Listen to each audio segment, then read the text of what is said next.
Okay, here we are. Alt.nerd.obsessive.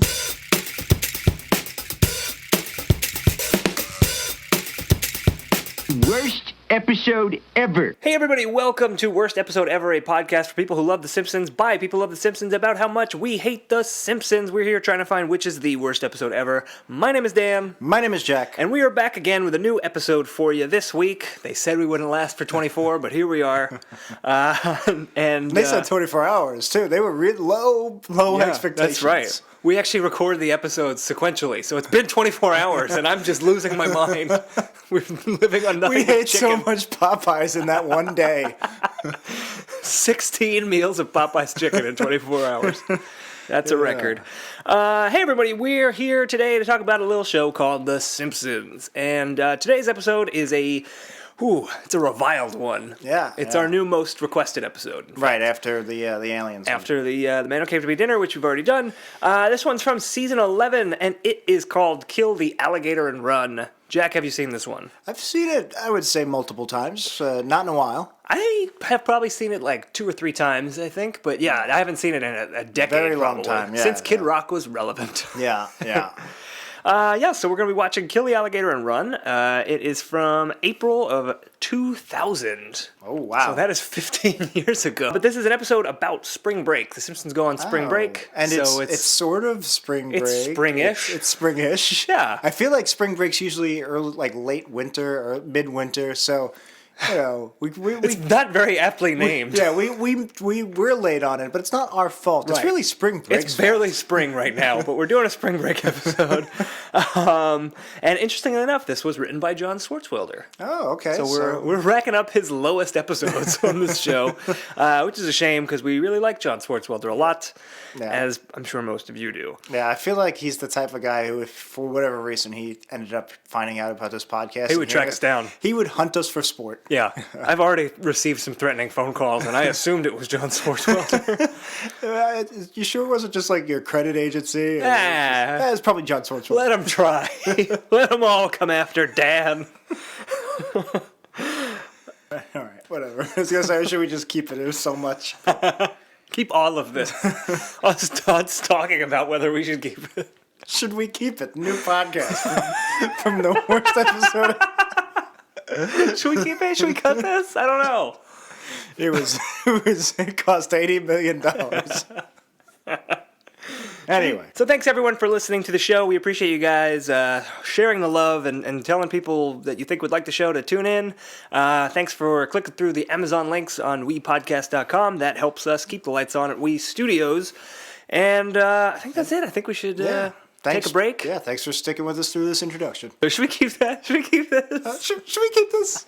Jimmy crack corn and I don't care. Jimmy crack corn and I'm not there. We built this city on rock and roll. Something day. Ah, look at all the stars you can see here. Those noxious gases from the swamp must magnify them. I'm getting used to this country life. Teacher says I'm whittling at a 10th grade level. And y'all hardly ever bicker anymore. Too hot to bicker, I reckon. You know, killing that gator was the best decision I ever made. Got that right. Turn tootin'. Boy, howdy. So that was Kill the Alligator and Run. It sure was. Speaking of alligators, we have to make the rare wee retraction. A right? retraction? I do, a wee traction. Okay. Because as you know, we've always been right about everything else we've ever said. Every single thing, This is the first time in 24 hours, 24 episodes that we've ever made a mistake. I've ever made a mistake. What could possibly have gone wrong, Jack? So last week, at the very end of the episode, we said that we were going to be watching this one. And somehow I made the connection between alligators and Robert Forster, who was in last week's episode. Briefly in last week's episode, yeah. He had 2 lines. Yep. Because Robert Forster, I said, he starred in one of the alligator movies. I was leaning towards the sequel. I was wrong. It was the original. But I made a few other mistakes about the sequel. First of all, I called it both Alligator 2 the sequel and Alligator 2 the mutant. Right. It was Alligator 2 the mutation. Okay. So you were close. I was close. It was a sequel. Right. Yeah, I was way off on, for whatever reason, I just thought the actor who was the cop in The Mask starred as the cop in... Peter, we still don't know Peter his Weigart. name. Peter Weigart, that's his name, yes. and at that. I'm pretty sure I still write about him being the asshole dad on Sports Night. But I don't know why I got it in my head that he was the cop in The Were you Mask. confusing it with The Mask? Jim Carrey was green. I don't know. I seemed so sure of it that he was, I remember, you know why? Because I remember watching Sports Night and seeing the dad and going, yeah, it's the guy from Alligator too. But so anyway, I'm sorry. I know everybody was really counting on me to have gotten that right. Really? Everybody probably went home and watched The Mask and was telling all their friends, that guy was in Alligator too. Yeah. People have it coming from Netflix. Is that something Netflix still does? Send discs in the mail? So I'm sure you were pretty embarrassed when your friend said, no, he's not. It was honestly, I have no idea who that guy was that played the lead in the second. I didn't recognize him. Was it John Voight? Oh, no, that was Anaconda. Cut back and say it was $50. Anyway, so I wanted to get that out of the way. Sorry about that, and very embarrassing. I do love my early '80s monster movies. Of course.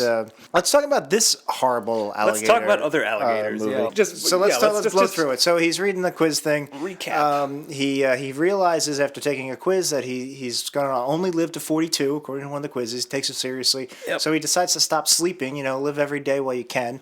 And the insomnia causes him to just go batshit crazy. And the psychiatrist at the plant recommends he goes on vacation, so they go to Florida during spring break, where they drop that plot completely. Long story short, or rather, completely different story. Several completely different stories. They accidentally kill a giant alligator that Captain Jack, that is a local mascot of the community. So then they are arrested, but they escape, and then they're on the run. It's kind of I've never seen it, but I get the vibe that it was like a 70s Burt Reynolds, I think that was probably the vibe they were going for. Going on. So they were on the run, and they were living like country folk, hillbillies, I guess. They worked in a diner, and then they were all, on the run, and finally they get caught again. Now they're in prison, then they're in a chain gang, then they escape, then the escape is foiled, and then Captain Jack turns out to be alive, so they go home. And then they insult Arizona. Again, keep in mind, this was all one episode, so... Yeah, no, I'm tired just from listening to you saying that. It's also because it's late and we ate Popeyes before this, but... Yeah, so that was Kill the Alligator and Run. My mother said if you have nothing nice to say, don't say anything at all. So that's good night, been our everybody. episode. We'll see you guys next week. No, my mother said if you have nothing nice to say, make sure it's critiquing a sitcom. Record it and make thousands of people listen to it. That was her only advice that she ever gave. A smart woman. We're bringing in literally dozens of pennies on this show. So, okay, let's start from the beginning and kind of go through this. The very first note I wrote was Fart Ball Scholarship, which was just a stupid, funny. It was the chalkboard gag in the opening. You liked it? Yeah, it was Fart Ball. It was a funny word. I don't know. I mean, look, I'm grasping at straws in this episode. Okay, it was. I'm sorry. I can't. Like, I know you want me. You can't drum up enthusiasm for a fart ball. How dare you, sir? Look, I'm not saying I hate it. I just, I'm not grasping at that straw. All right. Well, I'm clearly a child. Sometimes you can just sip from the cup. I'm clearly a child. I laughed at fart ball. All right. And it was the only time I laughed. All right. So then the scene starts, and Homer. What is Homer giving $3 to Bart for? So Bart brings Homer the mail. And he says that'll be $3 for like on couch delivery, and Homer gives him $3, and it's Montana militia money. 3 is 3, and like that. Yeah, and it's Montana militia money. Yeah, and Homer's like, "Oh, it will be good," and it's just that was a weird joke that Homer is just really carrying around in the militia money. In the Montana, I kind of like that. It seemed to have fit. Like that Homer would back this obscure militia several states away. I guess. Is it several states away? We don't know where Springfield is. Well, at the very end of the episode, they show a map. I guess we'll talk about that now. They show a map where they cross out all the states they've been banned from. Right, because they're banned from Florida at the end of the episode. So the only ones left are North Dakota and Arizona, which means that Homer's not even allowed in the state where that houses the militia he supports. Right, that's interesting. Yeah. Well, when they take over, they will invite him back with open arms. That's why. They approve of his alligator killing policy. It all makes sense. Yes, so now it all makes sense. This episode gets 5s across the board. So he's doing the quizzes. He gets self-test monthly. Yeah. He gets bored doing the quizzes, so Lisa suggests, just stop me if there's anything you want to talk about. But, well, he's doing the quizzes wrong because he's just reading the titles of the quizzes and answering yes or no. It's like, are you a good lover? And he's like, yes. Yeah. And so Lisa says, oh, you have to open up the quiz and do it that way. And he's like, no, that sounds harder. And then she was like, well, maybe you should ask people the quizzes. So he becomes the quiz master. Yeah, he wears a cone on his head, traffic cone. Did you like the cone on the head with the painted on question mark? Not particularly. Yeah, it was funny because Homer would do that as, instead of getting like an actual hat. I don't know. When I heard Quizmaster, I got distracted. I was trying to figure out if it was a Batman villain. I actually think there is a Batman villain named Quizmaster. And at first I was like, oh, that's a 60s Adam West. And I was like, no, I think it's like a dark comics villain. It either is actually a real one or it's one of the ones Jim Carrey mentions in Batman Forever when he's like trying to come up with Riddler. He's like, the gamester, question mark, man. Batman Forever. Underrated movie. No, it is not. Bullshit. I hate it. I think Batman and Robin is more watchable. No. Yes. I think they're both watchable, but this is not worst Batman ever. I think neither are watchable. I think Batman and Robin is more watchable. I don't know. There's something about Batman Forever that I don't like it. I like Val Kilmer. That draws me in. Like a moth to a flame. I will always watch Batman Forever. I will watch it. I will watch forever. I will watch it never. You'll watch Alligator 2 with Peter Weingart, and I will stick with Val Kilmer. Batman Forever, Wiggum never. All of this is cut. I can tell. We can tell now when we're in a deleted scene. Should we cut this? Should we cut this? We're going to have to go back and put that in now, and I don't know how that's going to work. It's not. That's why we're not going to do it. And then we're going to cut all this, and people will be like, what is going on? What, you're talking about cut scenes that aren't even in the cut scenes? Spiraling down the rabbit hole. We're not even recording at this point. Are we not recording? Okay, we are. Okay, so Homer becomes the Quizmaster, and the very first scene we get of him as Quizmaster is he's questioning Flanders on sex test. It's like a sex test thing, and Flanders is clearly crying and rubbing his glasses, and Homer's like, I had to dock you a bunch of points because you were crying so much, because this was the season where they killed Maude. Yeah, it was only a few episodes earlier. Homer basically killed Maude. Yeah, Homer was like, oh, she's dead, and he was like, oh, you're at her funeral. He wasn't just at her funeral. Yeah, he was instrumental in her death. And the joke is that Homer doesn't remember it. He's like, oh, yeah. I think Flanders said, like, you fell into the grave. And he's like, oh, yeah, I chased a gopher. It was quite a day. Yeah. And it's just, it didn't work at all. I mean, yeah, it's bad enough they did the episode where Maude gets killed. Yeah. I mean, I didn't have any problems with them killing off Maude, really. The fact that I watched so many episodes with her still in it does kind of make me miss her. She had so many great... she fit in so many scenes so well. Right. The show is at a loss without her. But I didn't care that they killed her. We'll get to that episode eventually, I'm sure. Yeah, I'm sure. I wasn't crazy about how they did it. I did think it was a little too soon, I guess. It's just like, it was so disrespectful. Yeah. Well, what bothers me is how they keep making jokes about it. Like... We've said this before, like, the fiction of the story, like, you shouldn't make fun of, like, this widower. And they keep doing it. Actually, somebody tweeted at us a video. I don't know your name offhand, but hopefully you're listening. Jack. Hi, Jack. Him. Oh. Yeah, no. I'm talking about... Whoever you are, I will never forget you. But he tweeted a video at us from... last week's Simpsons episode where Homer was playing with a t-shirt cannon and he fires a t-shirt and it fires into Flanders' den and hits a framed photo of Maude and knocks her down. That's not bad. That was okay, but, well, watch the video. It wasn't very good. Okay. I mean, that's ironic, I guess, whereas... I don't know. The other thing is... Like a black fly in your Chardonnay? Exactly. Like a free ride when you've already paid. Yes. A little too ironic, don't you think? Yes. No, not only, I'm sure when they did that, it was so long, it was detached, it was, you can joke about stuff like that, especially if there's some distance between it. But the idea that Flanders was crying horribly, that was a little too real. I guess the joke is that how insensitive Homer is at his grieving friend. Yeah. But that doesn't... And straight up grieving, literally, if your wife dies, you probably would be crying nonstop for a very long time. It was a little much. It was a little much, yeah. I'm not saying it was... I feel like there was probably a way they could have gotten away with it. I think it was just the flippant way that Homer writes it off, and then it's like, oh yeah, I chased a gopher into your wife's grave. I mean, I don't know. I actually almost liked that they kept escalating it. It was almost like... Yes. I don't know. I don't know. The whole thing did nothing for me. But even more doing nothing for me was the next scene when he's talking to Lenny and Carl at the power plant, and I don't even know what the quiz was, but he asks, like, who's your favorite Backstreet Boy? Yeah. And they talk about who their favorite Backstreet Boy is for like 30 seconds, and I was like, man, nothing could possibly date this episode more than the Backstreet Boys until Kid Rock shows up later. Yeah, so we're gonna jump around. I'm gonna jump around a little bit right here. I really much want like House of Pain. I really want to talk about. I think this was a really interesting thought that came to mind while I was watching this, and it's exactly what you're talking about. It's the issue of datedness. Yeah. Because there were references that really did date this episode, and I'm using the word date in a neutral way, like carbon date. Like, it's like, oh, it's from this era. Yeah. And then some of them worked, and then some of them didn't. They dated it in the negative way, in that it was like, oh, this is corny. It's clearly out of date. So for instance, the Backstreet Boys.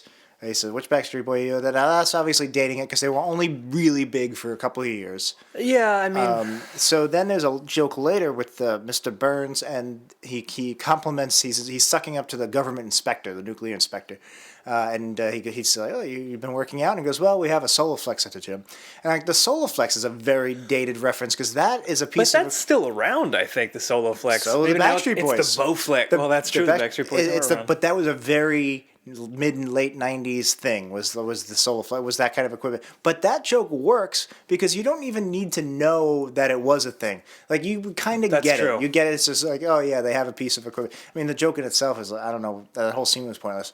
But it still works. You don't need to, just like there's when they make references to like Mel Zetz. We don't know who he is. It's not a dated reference though. Well, it's different because it's a period. It's not from that time. Yeah. But you get what they're trying to say. Here's what I think about that. The Backstreet Boys thing, the joke is, hey, Lenny and Carl are talking about the Backstreet Boys. Isn't that wacky? The Backstreet Boys aren't something that they would talk about. Right. And in 15 years later, when the Backstreet Boys have receded culturally, you're like, it's not, it's whatever it is. The Soloflex thing, and even the Mel Zetz thing, it's the joke isn't at the Soloflex's expense, I guess. It's just that is a very specific reference, and that's funny because it's so specific. Exactly, and that's exactly the point I was going to make, and then I think that's why some you can do. Like, dated doesn't have to be a negative term; it could be a neutral term. Soloflex, it was a neutral dated reference. Like, if Mr. Burns had said, oh, have you been working out? And he's like, oh, I've been hitting the treadmill. That's not as funny as saying Soloflex. And if they said, I've been doing Body by Jake, you'd get a lot of head scratches. You'd get a lot of people going, what? What is that? That'd be pretty great. They wouldn't remember Jake's, like, TBS, was it? He had, like, a sitcom, Big Brother Jake. Like, actually, it's so weird you brought up Big Brother Jake, because a friend of the show, Rusty, who has a guest on this show, was at a live taping of an episode of Big Brother Jake. Like this week? No. Like when that show's still on? We got to do a podcast about it, about how it jumped the shark 15 years ago. We're going to get Jake on here. No, he told me this in confidence, maybe. Maybe I shouldn't be telling her. No, I didn't. I'm sure it's fine. I'm sure he'd be okay with it. He was in the studio audience for an episode of Big Brother Jake, and I said to him, I don't know what that is. I know all about Empty Nest and Teen Angel. Big Brother Jake? I did not. I had to look it up. It was a TBS show. You're right. Yeah. So anyway, you know a lot of obscure TV. I do. You didn't know Big Brother Jake until somehow Rusty brought it up. It's such a weird. In the air. It's like Lost. There's just connections everywhere. Yeah. He actually was at episode number 8, 16, 8, 15. 8, 15, 16, 24. I don't remember. 42. 42 was one of them. Hut hike. No, so that's exactly my point. So if they had said, we are doing Body by Jake in the office, you would be like, what the hell is that? So it's funny that this episode illustrated, and those were two. There was wait. So do you think Body by Jake is too specific a reference? Like, it wouldn't be. It's not as funny as Soloflex because it would go over people's heads. Yeah, exactly. I think it's a dated reference. It's a little bit different than the Backstreet Boys because the Backstreet Boys is a low hanging fruit, or it was at the time. Whereas I definitely agree with you. Body by Jake wouldn't be low hanging fruit. So there's a difference. It's a very complicated way to do a dated reference. Dated reference math is one of the hardest things you can do. It's like you can't just bring up Teen Angel for no reason because Jerry Van Dyke comes up in a conversation. And because Al Jean happened to co-create it. Well, that was a coincidence. We didn't know That was that a coincidence. We didn't know that. So there's a few other references. Like, so the MTV VJs. That's dated. Now that's dated. That's something that, I mean, it's still kind of around to this day, but that specifically, like the... Well, there's no VJs. I haven't watched MTV since Jersey Shore went off the air. Sway is around. No, there's not still VJs. They don't show videos. They show videos. They sound like an old man. They don't show them. I don't even have cable. I don't know. I don't know nothing. It's not that the golden age of VJs where what's his face? The Pauly Shore. No, the what's his name? He lost. He came in second. Jesse Camp. He came in second to Jesse Camp, and then Jesse Camp like disappeared, and he's Pete Holmes. Not Dave Holmes. Yes, it actually was Dave Holmes, not Pete Holmes, the comedian, and You Made It Weird host. Yeah. So like that was when Dave Holmes could be a big MTV star. Yeah. Before his. See, now Dave Holmes would be a good dated obscure reference. Yeah. If you were like, oh, we've been watching Dave Holmes on MTV. We've been watching his FX Seen It on DVD specials where they show the deleted scenes from DVDs between commercials. Remember those? TV on TV on DVD. DVD on TV. DVD on TV. No, so the MTV VJs, even that was kind of dated, but it worked. It wasn't exactly. It wasn't funny, but maybe that's why, because they weren't attempting jokes. The shelf life of MTV VJs, like as a cultural concept, was much longer than the Backstreet Boys. The Backstreet Boys were around like at the top of their game for what, 3-4 years? That specific type of VJ, like they had VJs obviously from day one. Throughout the 90s, though. The whole taping the spring break and the tilted angles and the zoom up and I don't know. Anyway, my point is, so you have that. Maybe it works, maybe it doesn't. But then you do a Logan's Run reference into it. Yeah, which I thought was great. Yeah, exactly. That was one of the highlights of the episode. So once you start layering it, it works. There's different ways to do dated reference. I guess we nailed it earlier in the conversation. It's more just low hanging fruit. If you're just doing Backstreet Boys and like the joke is, oh, Carl likes the Backstreet Boys and he's a middle-aged man, he shouldn't like the Backstreet Boys. He shouldn't have this level of knowledge about the Backstreet Boys. Now I'm much closer to Carl's age than I was then, and now it's kind of cool to like the Backstreet Boys because you know what? You could step away and you could go, that music, it was catchy. Oh, don't tell my wife that. You could do that. I don't mind listening to it at work. It's just it passes the time. You heard it here, everyone. Backstreet's back, all right? Good night, everybody. I'm here all week. I gotta go catch the bus. Let me just open the store real quick. You're doing it as you. It's kind of no. So, and then finally, I have one more dated reference. So you have the Kid Rock.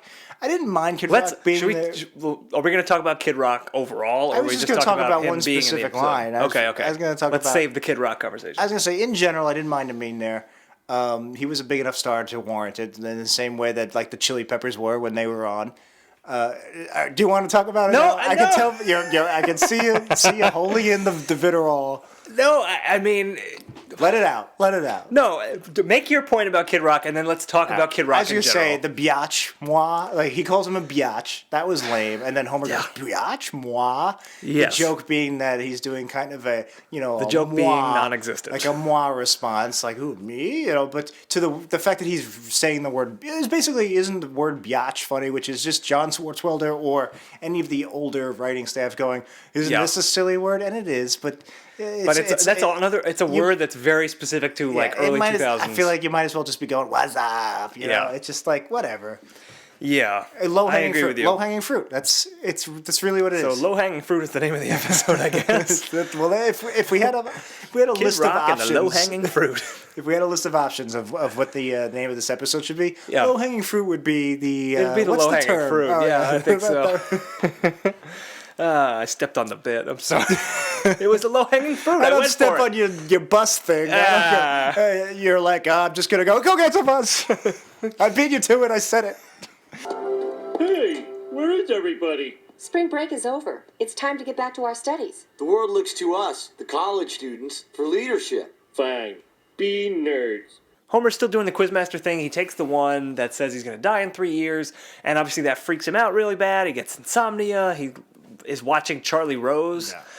yeah, I don't know. What you think about that scene? Homer's watching Charlie Rose insomniac mode. I really like that scene. I like it. I like that. I think it works for a couple of reasons. I think. Okay.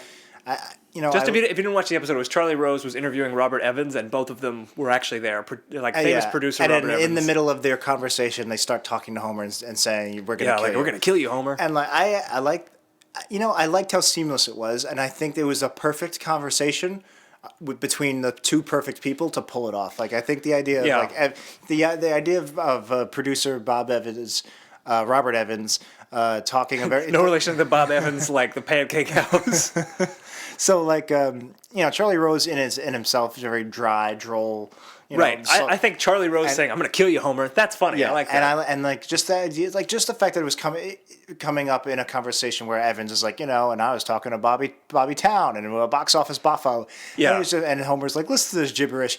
That was a little too much for me. That's when I thought it went a little too far. All right.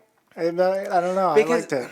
Yeah, I mean, this episode had so many celebrities just shoehorned in. I mean, Diedrich Bader is arguably a celebrity of Kid Rock's caliber.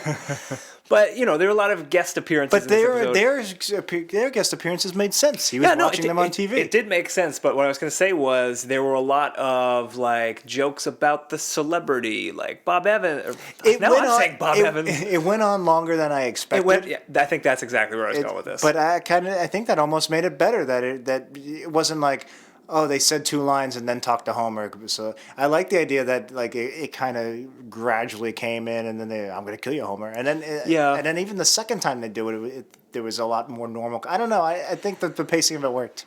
Yeah, I mean, I like Evans. I like Robert Evans. I was a big fan of The Kid Stays in the Picture. I didn't watch his animated show. It was a Kid Notorious, right? Yeah, with Slash. It was a weird show. I wonder if he liked recording The Simpsons so much that episode, because that show was only a year or 2 later. Okay.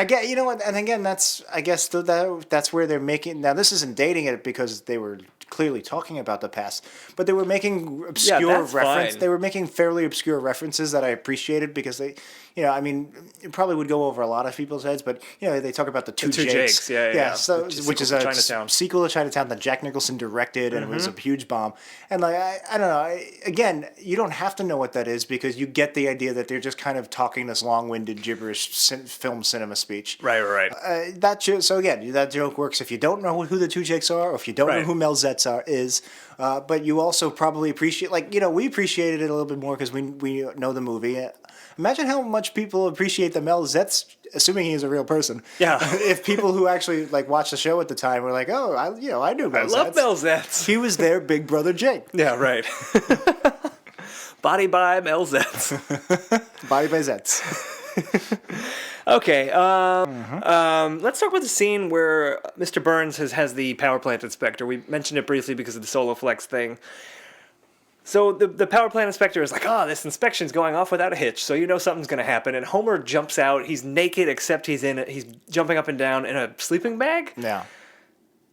I get that it's a joke that Homer's crazy, but none of that makes sense. Yeah. Why is he at the power plant? Why is he naked? Where did he get a sleeping bag? Why does he have a plastic baby doll with him? I get that he's suffering from this breakdown. It was cuckoo bananas crazy. I'm trying to think of another example from the classic years where we saw that kind of crazy. Well, it's fine for Homer to be crazy. It was just so out of nowhere. If there wasn't even a scene where Marge was like, you're fine, just go to work, and he's at work and he's like, I'm not fine, and something happens, and then it causes him to do that. He was already hallucinating. And then Homer comes out in a sleeping bag. He was hallucinating in the TV. That was his first sign of crazy.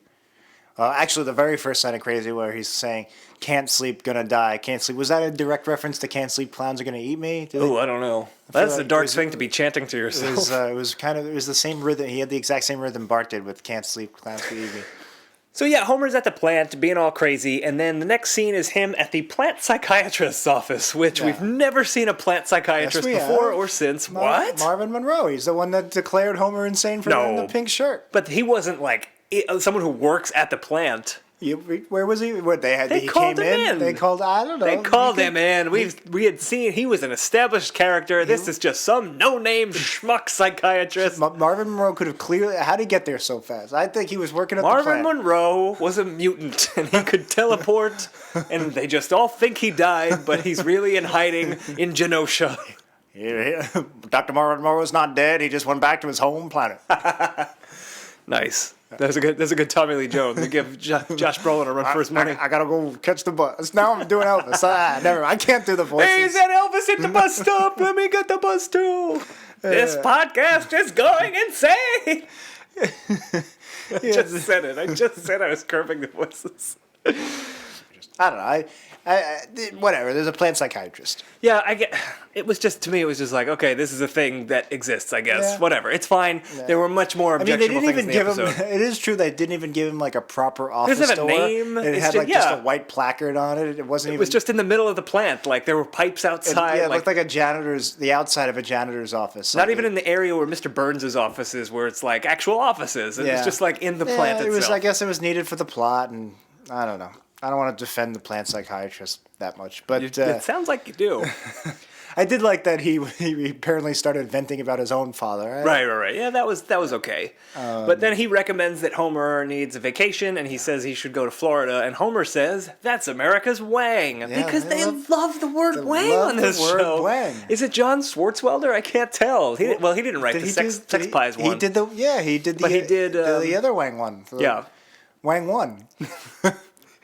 John Swartzwelder, stop doing all the wangs. He's definitely going to come after us now. Oh, yeah. That's a funny word. I'm standing by my wang. My wang to the death. Before we move on, I do want to talk about the insanity. Homer's crazy. Yeah, I want to talk about that too. Have we seen that kind of crazy before? It seemed a little too broad. Well, we've seen Homer in a mental institution before. But it was different. We've seen Homer fearfully is going to die with the Fugu one. First of all, Homer wasn't crazy. He just wore a pink shirt, which is brilliant. Yeah. And then the people who were crazy in there, you had the guy who could do multiply 82 single digits. That's great. You had the Native American who never talked. Yeah, from One Flew Over the Cuckoo's Nest. And there was actually a few from One Flew. Yeah, Jack Nicholson.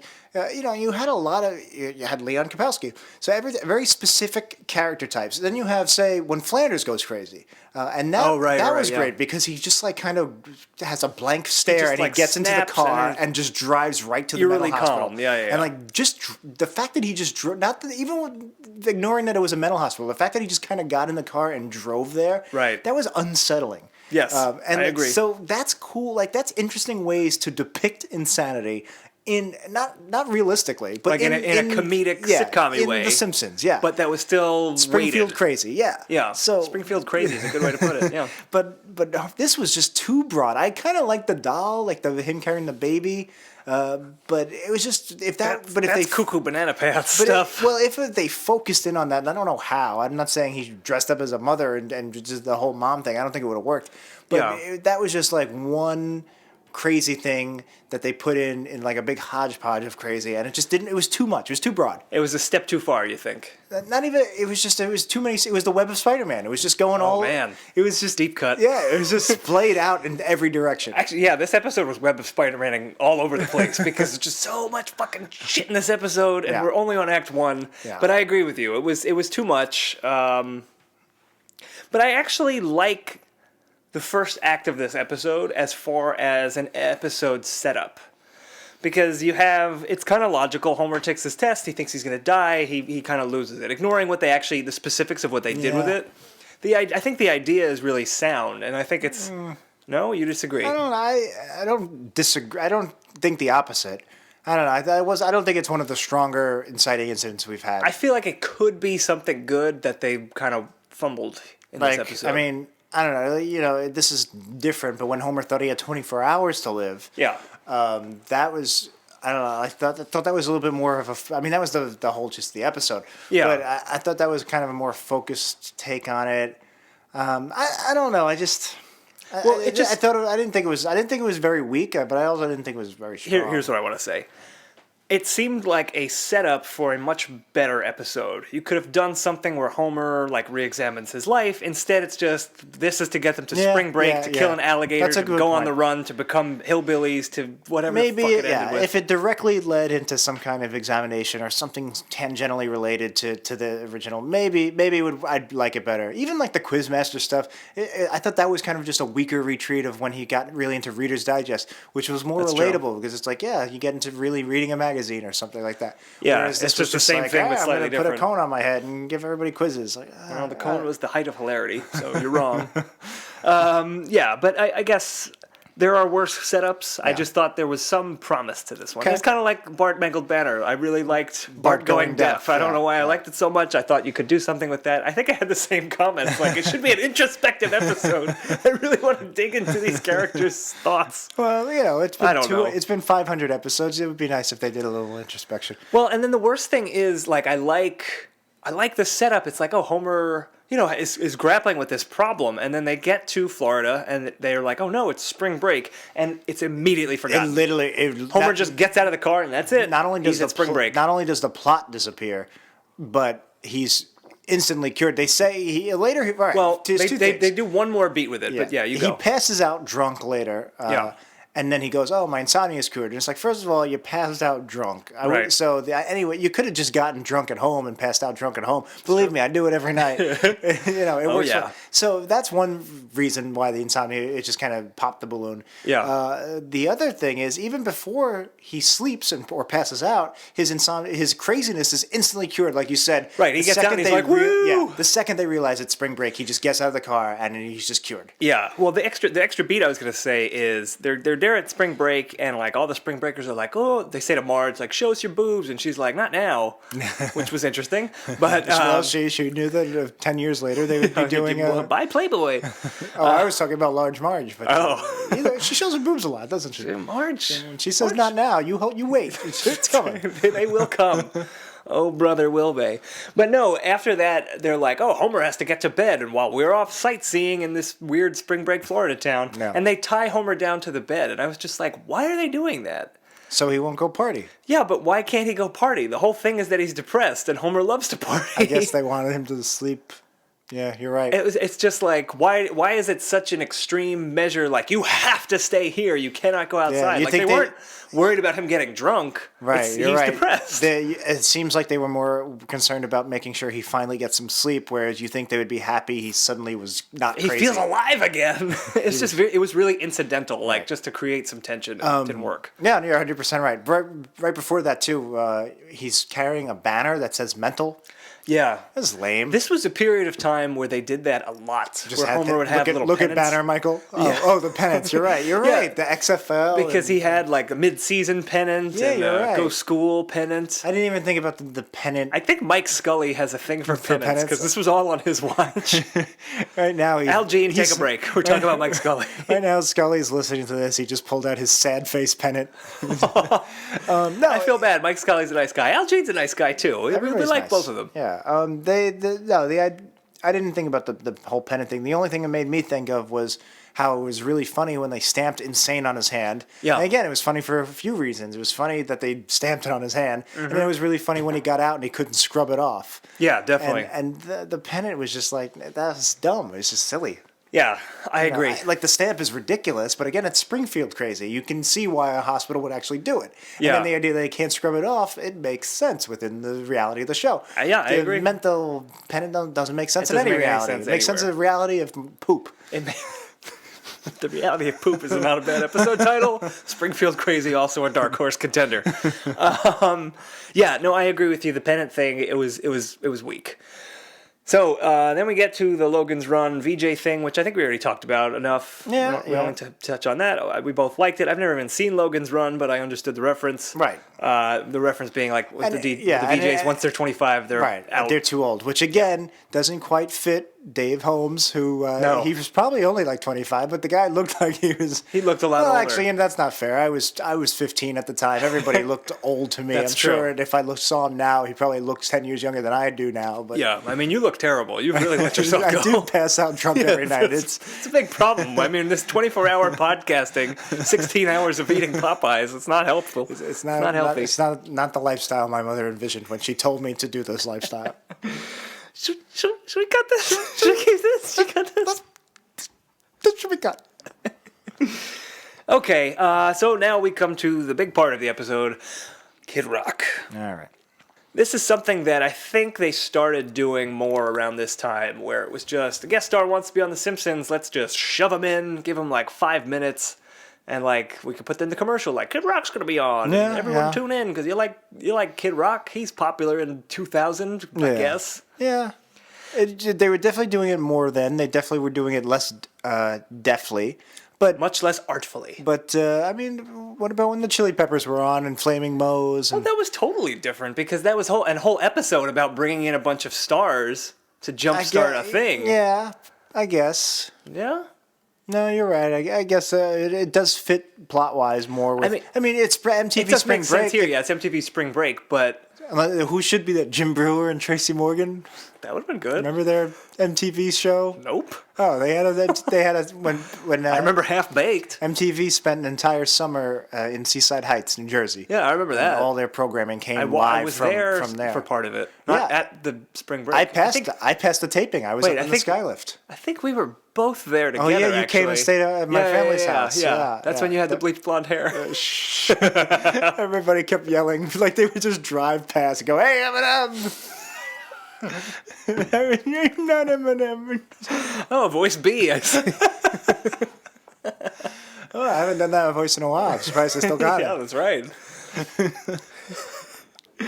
Yeah, no, I mean, Kid Rock makes sense as an MTV like act to be there on Spring Break, but it was just there was so much of the episode was devoted to Kid Rock, and part of it is just him singing his hit song "Ba With the That Ba." I didn't like because And then it Homer was singing just, "Ba it With was the Ba." just him singing. What's really funny is Joe C's live voice, and he's dead. If you didn't Joe C. has know, he passed was on. Kid Rock's sidekick or whatever. Yeah, I and, think they grew up. They were buddies. Yeah, he's Joe a C. little was- person or something. Or Yeah, he had some dwarf or something not something. good. But his voice his voice worked for the show. I like his lines weren't bad. Yeah. But he comes in first, and it's clearly his voice, and he goes, "Hey kid, they want to know your name," something like that, and then Right, it and cuts it's to just- the track From where Ba With he the goes, Ba. "My name is Kid." So it was really weird. It was like talking to him. It was like, "Hey kid, what's your name?" And then it was like a normal voice, and then it cuts Yeah. to like a song track. A It was a little- produced audio yeah, track. It was a little jarring. It was like, hey, do that thing you do. Yeah. So then, yeah, you're right. For 30 seconds, they just kind of sing, and it does nothing. And then finally, they do a joke with it where Homer is singing along and doesn't quite know the lyrics, and he's just singing gibberish. Right, he's like, "Ba with the doo doo Yeah, ba ba and da that was, da and that was dee da." just as much of a waste of time I know. as It was playing terrible. the song. It was not funny. It was awful. As much as I love Dan Castellaneta, I think they give him too much reign in the studio because they just let him be funny. Like they let riff. him say silly things as Homer, and they think that's enough. And Right. sometimes it's not. Sometimes it's not. We love Dan Castellaneta, Yeah. but sometimes you stick to the script.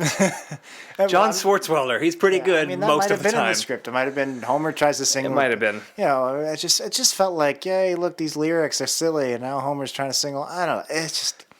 My note about this scene was Kid Rock is awful. Everything about this scene is awful. I kind of like the giant 40. I didn't like Homer drinking okay, it. I was like just- the I was concept. just gonna get I just into like that. the concept of the giant 40. So Kid Rock says, some of my homies didn't make it here. We're going to pour a 40 out on the curb, and they bring out like a little curb. That's kind of funny.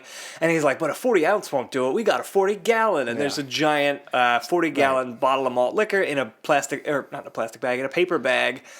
The visual of that was pretty funny. I'll give that to you. But then it cuts to Homer, and he's drinking. And he's like, "Oh, more for Homer!" And like he's like drinking it, and they're like, "What are you doing, Homer?" Yeah. And Homer's like, "What? I'm not allowed to drink it." It was just like, "Oh God, what show am I watching?" Yeah, it was him being a big ass and like and ruining the party. And that was the scene where he said "biatch" too, and I was just like, "No, none of this is The biatch working was for me." terrible.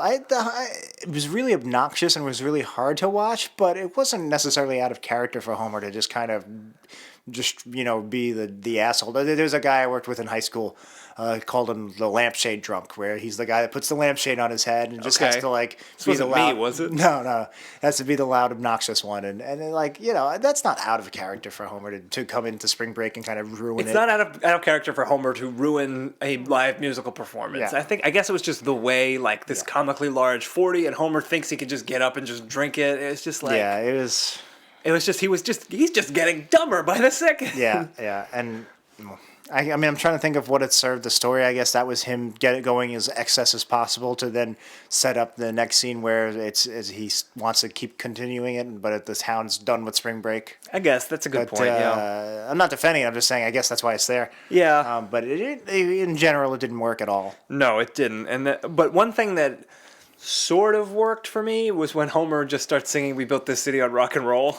Yeah, What I did you don't think know. of that? I honestly, I was trying to think because I knew you were going to ask, and I can't decide one way or the other whether I thought it was funny or not. I think it's funny just because of the end when he's singing Jimmy Crack Corn and then says we built this city on rock and roll. The fact that they keep bringing it back maybe sells it for me. Although, there's a scene later where we'll talk about it in a minute, but that I hated. Yeah. But yeah, I don't know. I honestly can't tell you whether I liked it or not. Which I guess if I don't know if I liked it, I guess I didn't like it. I didn't hate it. I actively liked it at the end when he sang it to Jimmy Crack Corn. That wasn't bad. But the rest of it, I just didn't hate. Yeah. Which for this scene was made it the best part of the scene. All right. So meanwhile, I guess Marge and the family are sightseeing, and they're on the fan boat in the Everglades. Yeah. We finally get to meet Captain Jack, the alligator. Yep. So Marge and the family are sightseeing. They're in the Everglades. They're on a fan boat while this is all happening, and we finally meet Captain Jack.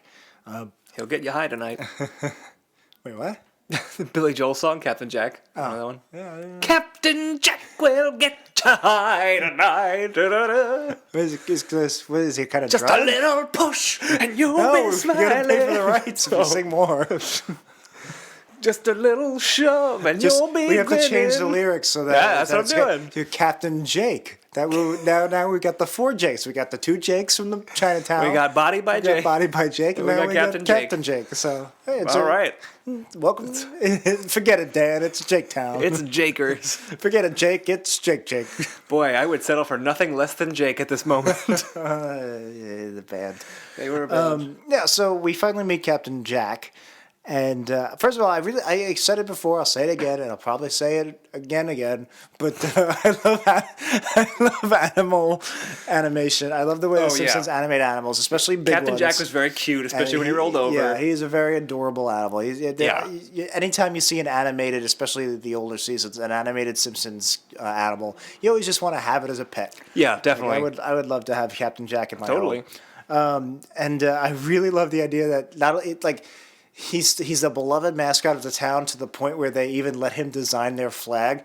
And like that by itself is funny that this town loves this alligator so much that they love to design a flag. And then they cut to the flag and it's just like patchwork and like and torn. like chewed up. Yeah, and it's like the joke is, look at this ratty old flag because an animal designed it. But if you think about it, it's like wait, it's so pretty good for an animal to design. Yeah, how did he get the patches in? And,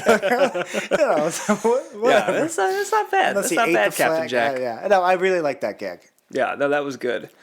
Okay, so it's Homer comes in, he passes out, he's all drunk. He said he saw 15 boobs that day, and then he wakes up and he's like, "Yeah, let's do it again, spring break." And he runs outside, and the town is completely normal. And spring break is over. The college kids are saying we have to go back to our studies. Yeah, I like what a 180. Like I like how comically straight they made the characters. Yeah, that was funny. It reminded me very much of Homer Goes to College with the hey, did you see that nerd?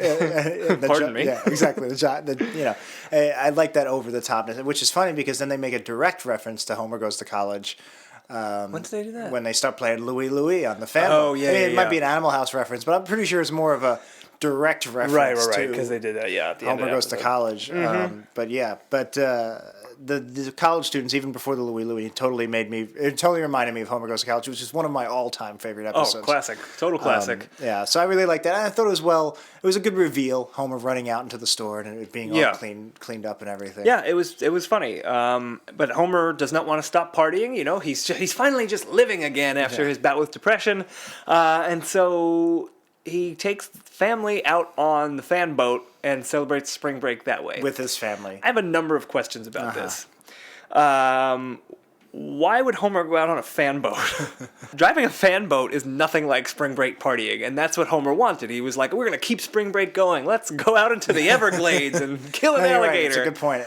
And then they're on the fan boat you're because right. he needs to kill the alligator. I like the idea that could have even been a good second act or third act. I like the idea of Homer trying to have a college spring break with his family.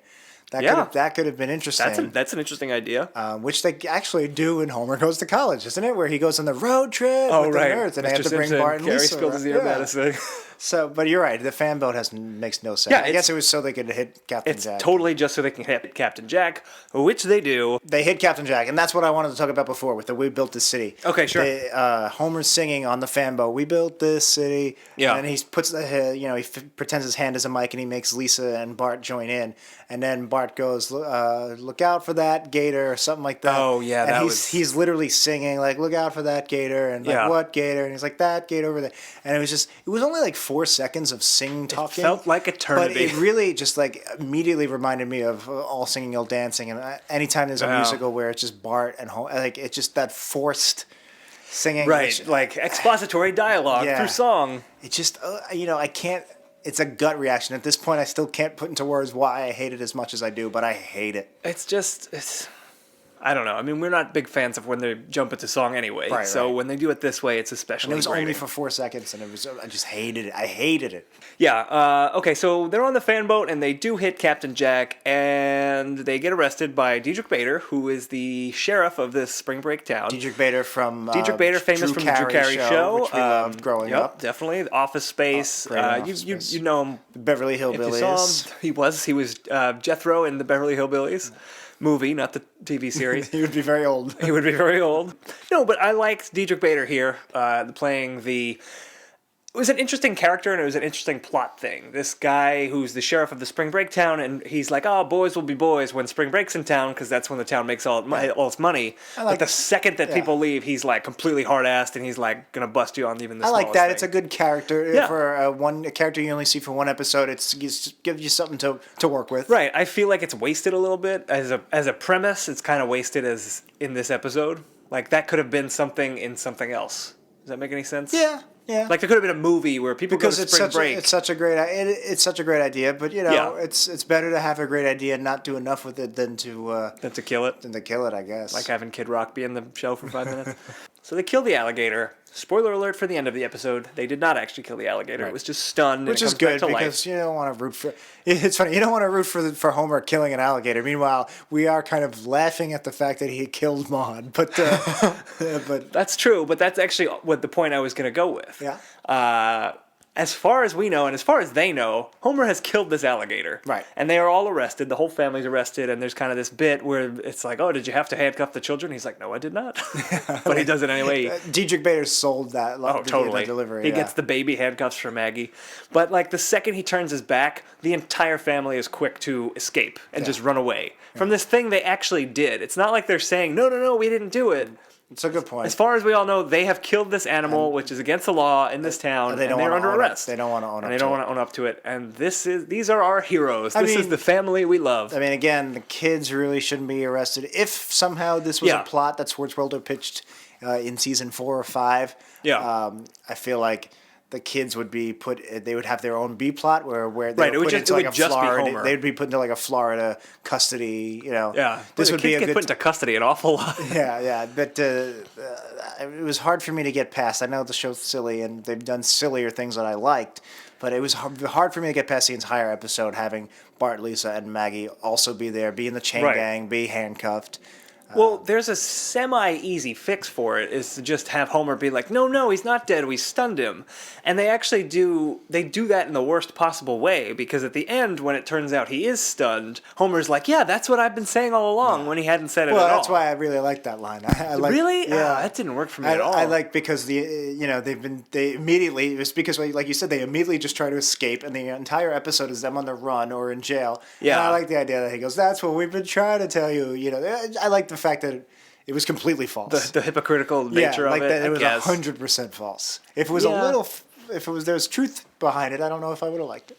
I just feel like, wouldn't it have been funnier if it was like, you got the wrong man and they're on the run from the law and we know that they're innocent? I mean, I don't think it would have made it funnier, but it would have made the story make more sense for sure. Yeah, I guess that's how I'm approaching this episode. The fact that they just kind of just to run on the go on the lamb is, you're right, it doesn't really, it's just we're trying to get them on the lamb as quickly as possible because that's what this episode is. No, you're right, they don't even discuss it, they just go for it. Yeah, you're right. I mean, I could buy Homer doing that, but Marge, I don't buy Lisa doing that. Yeah, you're right, or Lisa feeling bad that they killed an animal, Yeah, I mean, she's a vegetarian. Well into that at this point. Well, real quick, when they escape, I like when Diedrich Bader, when the sheriff throws his hat in frustration and it just bounces with a really funny boing, right, yeah. and lands back on his head, and then he just goes, how come nobody's around to see that? That was like a weird non sequitur joke that, they just put in there, and I liked it. Yeah, I didn't dislike it, but it's very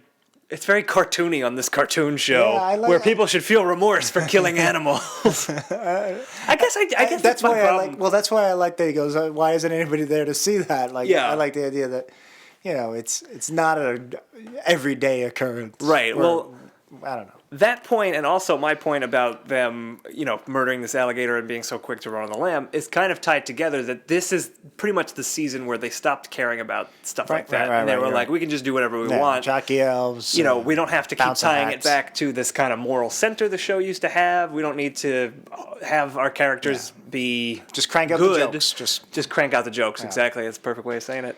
No, you're right. Yeah. In fact, Marge, very shortly after all this, says, this family has hit a new low. Yeah, I can't believe she that was very prophetic. Actually said that, because they really did. Yeah. And let me talk about something I don't want to say I liked it, but I'm saying I could have liked it, and I wish I liked it. Yeah. Is the idea of the family on the run.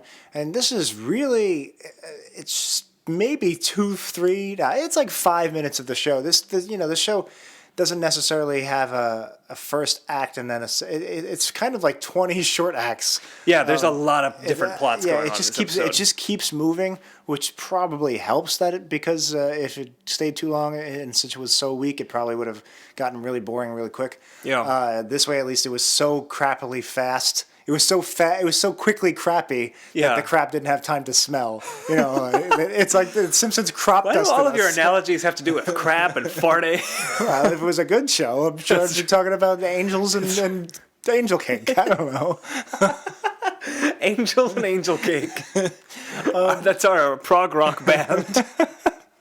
Anyway, I actually like the idea for a Simpsons episode of them doing a general parody of, again, like that Burt Reynolds-y like the 70s, kind of like on a Cannonball Run. Like the fact that they Bandit. take jobs in the diner and that they're kind of on the lam. Yeah, like that in general. That's a funny idea. That's a good Simpsons premise. Doing that, yeah. But it was just shoved into like 5 minutes in this episode where there were already like 3 other plots. Right, yeah.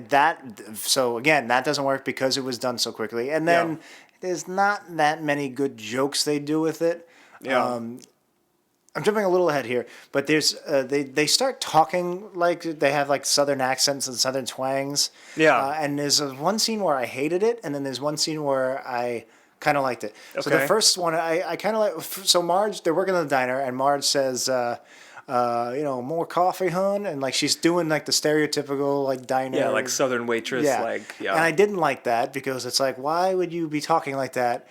It doesn't make sense. Why would you talk about it? But then Homer goes, more hash brown sugar. And so that was funny. You had to do that Marge line for the Homer line to be funny. Yeah. So I kind of didn't mind it there. But then they have the scene where they're watching the stars by the trailer at night, and they're all talking like that. Right, and they're dressed as like hillbillies. Yeah, and like it's Bart like, has overalls and no shirt and no socks. And then as soon as the next scene happens, they don't talk like that anymore. So it's almost like they're just playing pretend like they're doing it for fun, which they're not. It's insinuating that that's just how they are now, but that's not how they are because immediately they're back to their old selves. So so the reason I'm bringing this up now is because that's why I didn't like this on the run plot, because it would have been really funny if it was The Simpsons on the run. Like, how would Homer Marge, Bart, and Lisa, the ones we know, react in this situation? How would they be working in a diner on the run? Not just immediately becoming these characters that they're not. Like, I know what it looks like when regular Southern folk are working a diner and It doesn't matter that it's Bart. It could just be anybody. Yeah, it could be like, it doesn't matter when somebody's whittling. Like, who can? Right. I want to see, like, I wish they stayed in character. We want a comedy version of The Fugitive, basically. So we want Leslie Nielsen's Wrongfully Accused. I just mean they should have stayed themselves, because that would be funnier. It's fish out of water.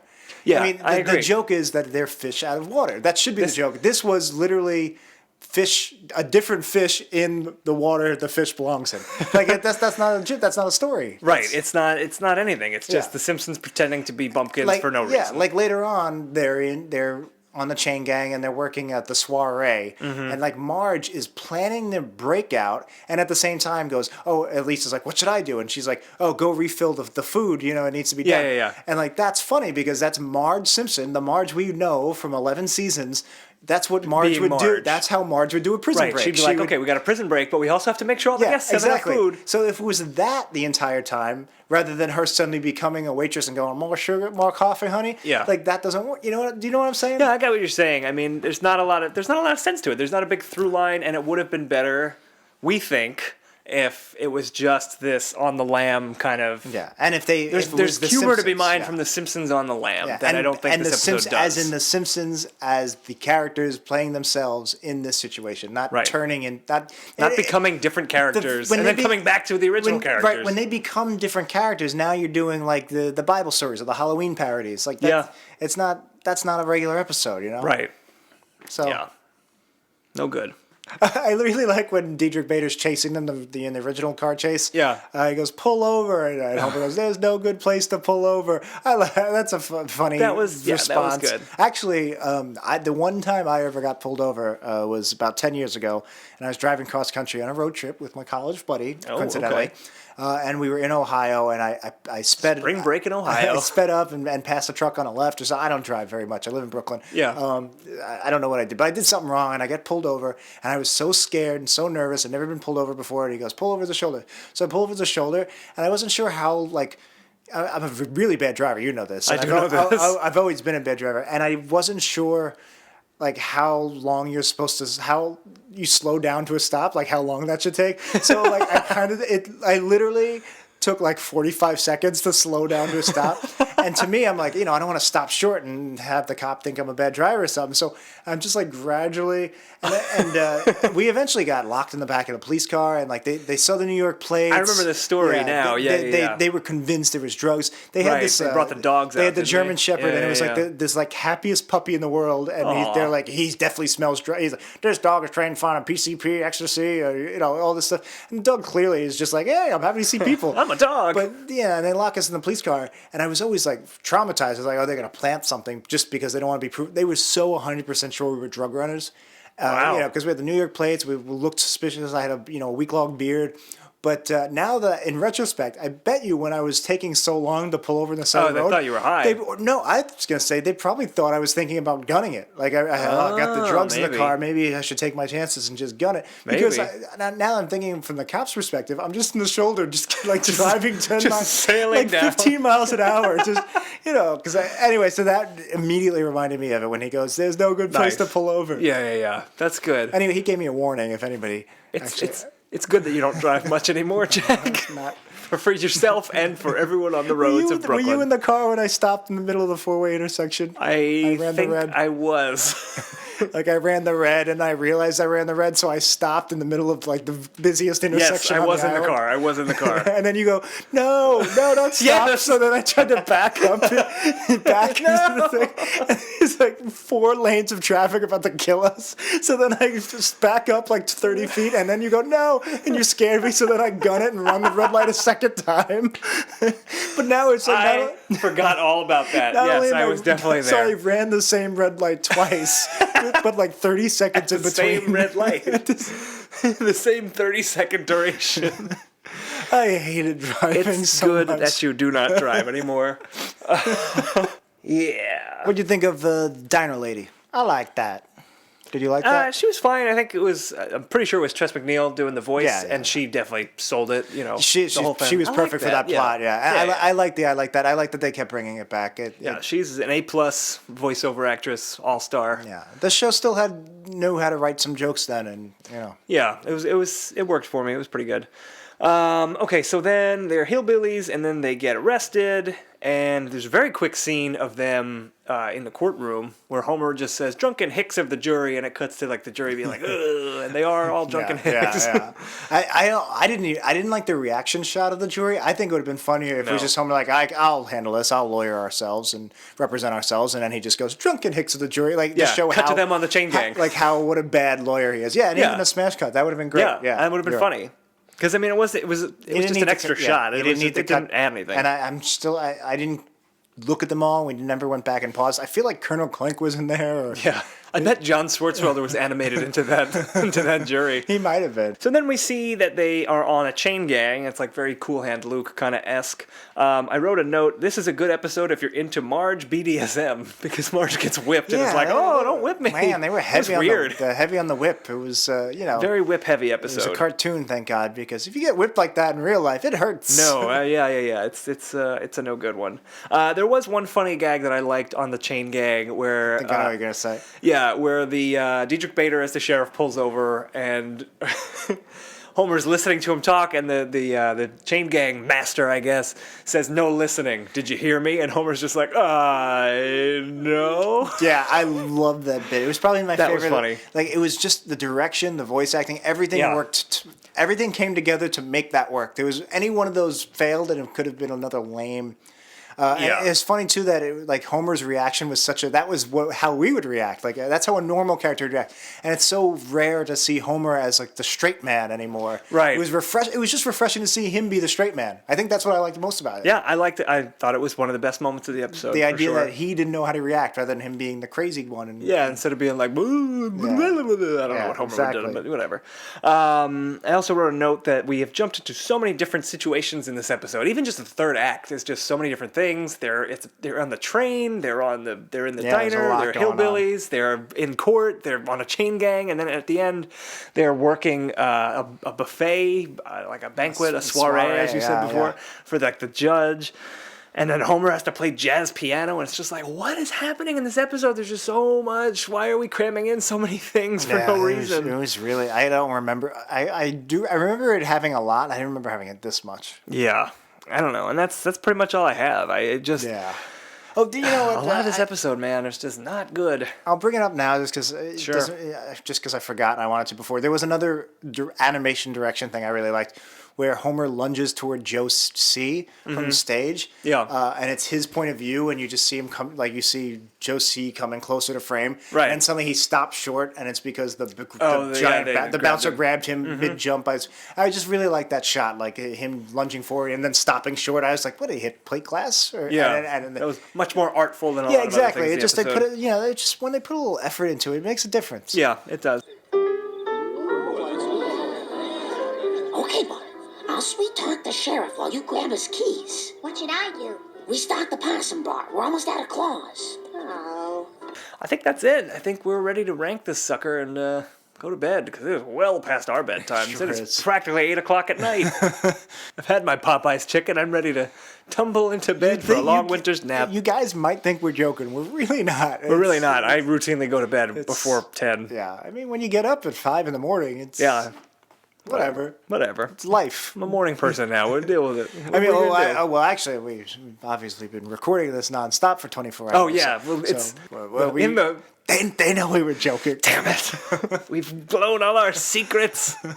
There's no actual Daleks? What are you talking about? I'm right here. Who's talking if not Dalek? Dan Dalek. I'm falling backwards.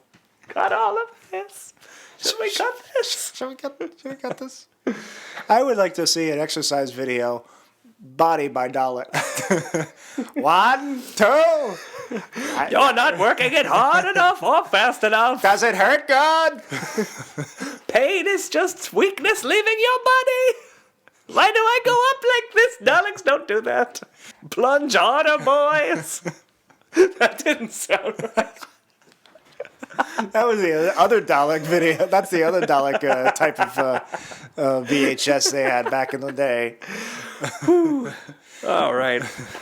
It's definitely time to rank this episode and get on with our lives. Okay, so we are ready to rank this episode. If you have not listened to the show before, we do that on a 4-quadrant system called the Dave system. As opposed to the 3 or 5 quadrants. No. What are we, crazy? No. 4 quadrants will do. We're looking at the humor and integrity of the episode, and those two factors kind of mean the most. That's how funny it was, how true to form, true to characters, and Right. how sensical the story was, I guess. We look at the production values of the episode. We like how it was animated and directed and all that stuff. Right. And the originality of the episode, that's kind of just a gut factor, I guess. Like, is it a unique episode? Is it? I don't know. Did it waste our time? Well, yes, this one did. Spoiler. No, I mean, it was a rhetorical question. Yeah. Okay. So we're going to put 2 minutes on the clock, and we're going to run through. We're doing a 0 out of 5 for our scale. Okay, so we got 2 minutes on the clock. We're ready. 0 out of 5. Here we go. Let me press start. And, okay, Jack, humor of this episode. What are you thinking? All right. I know we're running short on time. I'm very interested. I wouldn't have no idea where we're going to put this if we weren't doing the scores. Yeah. So I'm really curious where it's going to end up. I haven't thought about this at all. I did not think this episode was very funny. There were a couple of jokes more towards the beginning. There was that chain gang thing we liked. I'm going to go 0.5. This was not good. Really? The whole second act I watched completely stone-faced. They were individual jokes. I'm gonna give it 1.5. Okay, that's bold. Bold decision on your part. The integrity of the episode, kind of... what do we think's going on here? I thought... Everybody was acting out of character. Like, the fact that they were hillbillies and then they weren't. And Yeah. Homer's broad crazy was not Springfield crazy. Yeah, this is pretty low, I think. One. Oh, I did like Marge resettling the thing, but it should have been more of that. 1. I'm going 0.5. I'm going even lower. Okay. Production of the episode. Well, we liked how Captain Jack was animated. I liked Captain Jack. Like I said, What's I that liked count him. for? I liked him jumping out of Joe C. I liked. Yeah, that was nice. There's a lot of stuff. I'm going to give it a 3. Whew. Yeah, slightly above average. I don't agree. Well, I actually liked Homer with the traffic cone on his head. That was all right. All right, I'll be generous and say 1.5. That's generous. That's below generous, average, man. All right. This episode is not good. It should get zeros, really. And the originality. We have 30 seconds to talk about originality. All right. How original? The story technically was original, but it's There not was too just much the of it, though. originality. Yeah, it didn't gel. 1.5. It definitely didn't gel. There's just too many things going on. Yeah, I'd give it a 1.5. I think I'm going to go with a 1. All right. I'm doing a 1. And now we have 8 extra I seconds. might give it I don't know. Oh. Maybe I'll give it a 2 because You're going up? I like the idea. You're going up I like on the the idea of the ranking. Simpsons on the Run. I don't know. Oh, my one- phone's on silent, but we have passed our 2-minute mark. We got to come up with a new alarm. Okay, so the numbers are in, and wow, this was a stinker. It is not our new worst episode ever, but it's close. It's in the bottom 3. Okay. This episode is worse than Large Marge. Okay. And it's slightly better than Lisa Goes Gaga. Wow. So that puts it at number 3. It's funny, if we were doing it the old way and we just threw it in the list, I honestly couldn't even tell you where I was thinking unless I sat and thought about it. I don't think I would have put it that low. I like the idea of it being around Battlestar Galactica. I was trying to think, Yeah. like, Large Marge was just as awful episode. The only reason we even gave it any credit was because of Batman. Yeah. I guess this needed a little Batman. Just need a little Batman. But as we were watching it, because it's from the same season as Battlestar Galactica, I could tell. I was like, this is worse than Battlestar Galactica. The jockey elves, I think, is worse than anything in this episode. But as a whole, that episode, that episode has watchable jokes in it. Yeah. It's watchable. I wouldn't necessarily turn that episode off if it was on. I would probably turn this episode off. I really thought we were going to do. I hate Battlestar Galactica. I know this is a hated episode. I really did think I was going to like it more than I did. Well, you liked it a lot more than I did, as the numbers show. You know why? Because there's no jockey elves, there's no Homer being like completely. It's just kind of in general. It just doesn't come together. Yeah. It's got Kid Rock. Yeah, for 5 minutes. It really just kind of fell apart everywhere. It's a shame, especially that early on. It's a shame that The Simpsons became something like that. Yeah, that is true. All right, well, that does it for this episode. If you have a terrible Simpsons episode that you want to suggest, you can do that at our website. It's wepodcast.com. From there, you can email us, check out our Facebook, follow us on Twitter. All that stuff is on there. I'm sick of saying all of it. Feel free to share stuff with us. And a few people post links on our Facebook from time to time, and we get a kick out of it. Yeah. Share whatever. Yeah, we like anything tangentially Simpsons or Body by Jake related. Absolutely. Send us your Body by Jake VHS tapes. We like having the conversation, and every once in a while we get a new episode suggestion. And sorry if we don't get it to you right away, we will. We see it. Yeah, and sorry we didn't say who recommended this one because dozens of people recommended this one. If you recommended this one, just consider yourself part of the hive mind. Yeah. So thanks for downloading the show, and thanks for clicking through the Amazon links. That's wepodcast.com if you want to do that. And throw us some iTunes, some 5 stars. iTunes reviews. We're not asking much. We just want more praise than Serial got. I mean, he may or may not have killed somebody. We definitely haven't killed anybody. So technically, you almost killed me in your car. That's not on purpose. Well, that's what you're saying now. I didn't know that at the time. I was this close. Oh boy. I'm sick of your voices. Queen of the Harpies. Queen of the Harpies. It is your crown, your majesty.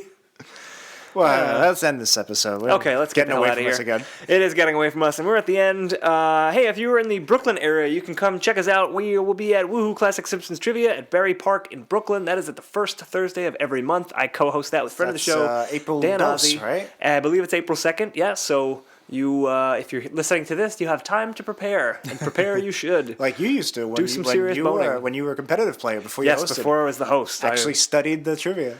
It's intense. Those bragging rights, they are serious. You don't get to just host a podcast out of nowhere. You got to earn it. Well, I did. Yeah, you did. But I was just on your team. I didn't study at all. That's in Brooklyn. And if you are in Toronto, Chicago, or other fine North American cities, there are trivia nights in your area. Just Google Woohoo Classic Simpsons Trivia to find more information about that. We will be back next week with a new contender for worst episode ever. We're going to watch the greatest story ever, Dode. Simpsons Go to Israel. So come back next week and check that out. This has been a worst episode ever. Thanks everyone for listening. We still don't have a sign-out phrase, so we're gonna do a little song and dance. I'm doing a dance and singing a song. Cut all this. Now, Chinatown was a classic. We get problems with the sequel, The Two Jakes. Oh boy, disappointed. I had the blues like Jason's at Chili.